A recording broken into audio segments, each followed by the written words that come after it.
नमस्कार, आप live studies देख रहे हैं। आपके साथ मैं हूं वसीम खान। देखिए, लोकसभा के अंदर सुधाकर सिंह खूब गरज रहे हैं, खूब शिक्षा व्यवस्था को लेकर बोल रहे हैं, कहते नजर आ रहे हैं देश में शिक्षा व्यवस्था लचर होती जा रही है।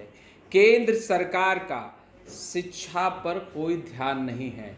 ऐसे में बड़ा मांग किया है बक्सर में केंद्रीय विश्वविद्यालय बने, मगर उससे पहले किस तरीके से गरजे हैं, खूब पोल खोल कर रहे हैं, बता रहे हैं किस तरीके से देश में मौजूदा हालात शिक्षा व्यवस्था की बहुत लचर है और केंद्र सरकार का, देश के प्रधानमंत्री नरेंद्र मोदी का ध्यान नहीं है। सबसे पहले आप सुधाकर सिंह को सुनिए, किस तरीके से गरज रहे हैं। हमारे शिक्षा प्रणाली की नींव को खतरे में डाल दिया है। गुणवत्तापूर्ण शिक्षा किसी भी प्रगतिशील समाज की नींव है।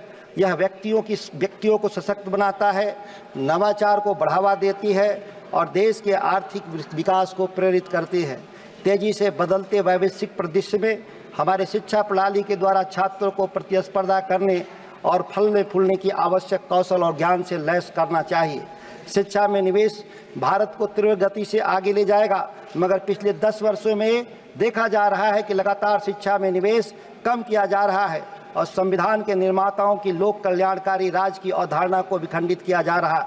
इस कारणवश राज्य अपने दायित्वों से पीछे हट रहा है और युवा त्राहिमाम कर रहा है। यह बजट देश के नागरिकों को बेहतर भविष्य का निर्माण नहीं कर रहा है। यह बजट आज की आवश्यकताओं को पूरा करने में अक्षम है, जैसे कुपोषण, अपर्याप्त बुनियादी ढांचा और डिजिटल विभाजन। इस बजट में कहीं भी इसकी चिंता नहीं की गई है।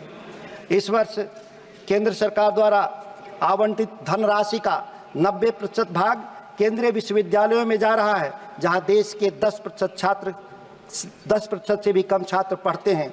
वहीं यूजीसी मानकों पर आधारित राज्य सरकारों के विश्वविद्यालयों में 10% मात्र बजट जा रहा है, जहां पर 90% छात्र शिक्षा ग्रहण करते हैं। यह स्थिति बेहद दुखदपूर्ण है।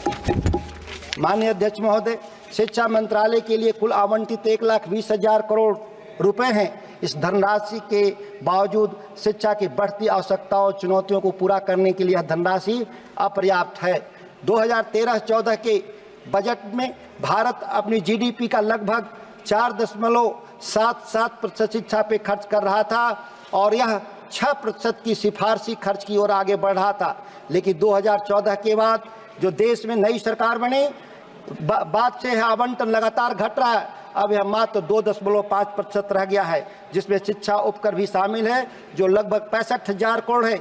यदि हम इसे आवंटित राशि से हटा दें तो हमारे पास केवल 55,000 करोड़ बचता है, जो अन्य देशों की तुलना में कुछ भी नहीं। लगभग 2.5% जीडीपी का वर्तमान आवंटन विश्व गुरु बनाने की महत्वाकांक्षा को साकार करने में असफल साबित होगा।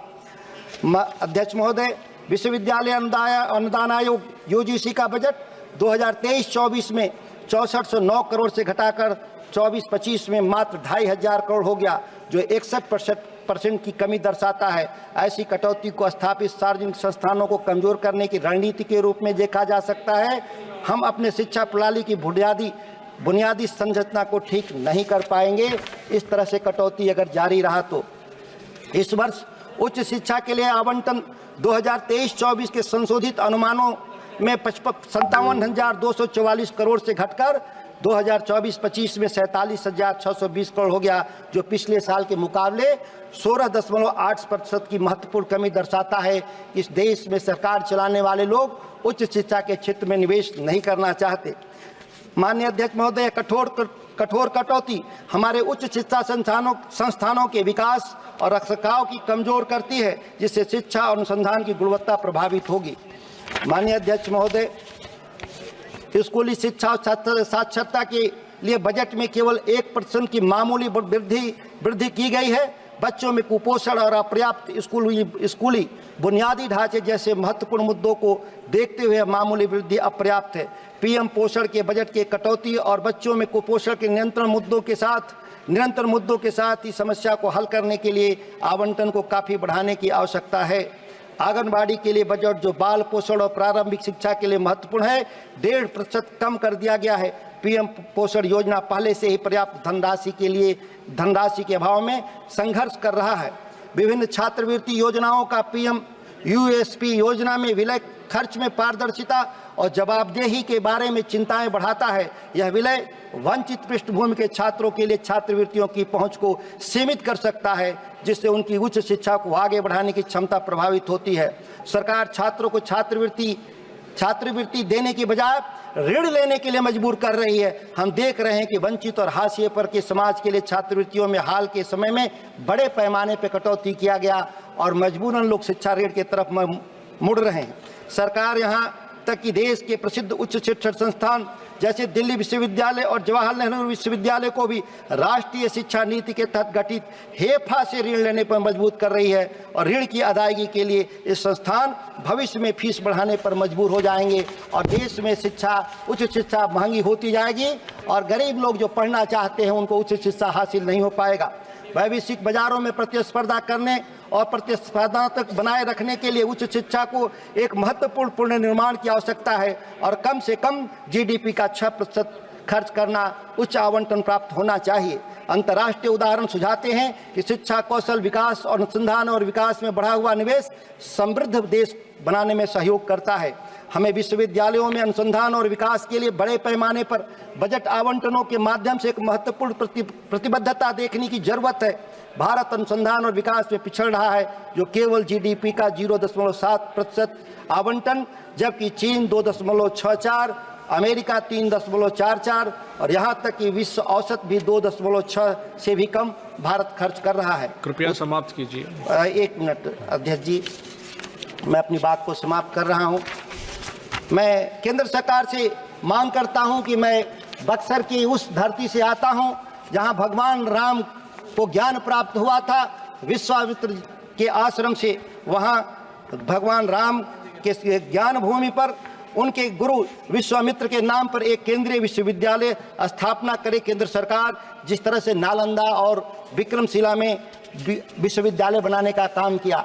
एक बात मैं अंतिम इसलिए कहना चाहता हूं, 2015 में प्रधानमंत्री विशेष पैकेज की घोषणा में विक्रमशिला में भागलपुर में विक्रमशिला केंद्रीय विश्वविद्यालय बनाने की घोषणा किया। 2024 आज आ गया, आज तक एक भी पैसे का उसमें आवंटन नहीं होना, यह दुखद है। और जो विशेष पैकेज की जो घोषणा हुई उसमें शिक्षा में कोई भी पैसा निवेश करने का काम नहीं किया।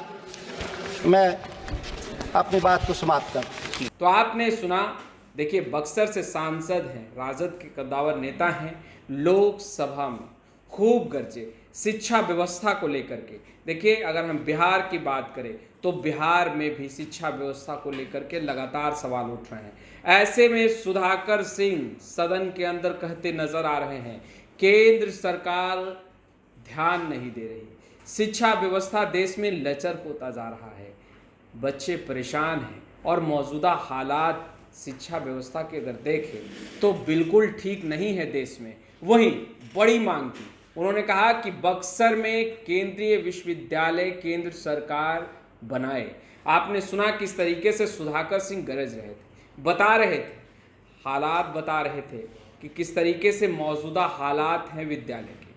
तमाम बातें आपने सुनी, किस तरीके से सुधाकर सिंह अपनी बातों को रख रहे थे, किस तरीके से वह बता रहे थे कि देश की मौजूदा हालात शिक्षा व्यवस्था को लेकर बिल्कुल ठीक नहीं है। खैर इस वीडियो में इतना ही। अब तक आपने हमारे चैनल को सब्सक्राइब नहीं किया है तुरंत सब्सक्राइब कर ले, साथ ही साथ हमारे फेसबुक पेज को लाइक करना बिल्कुल ना भूलें। आपका बहुत बहुत शुक्रिया।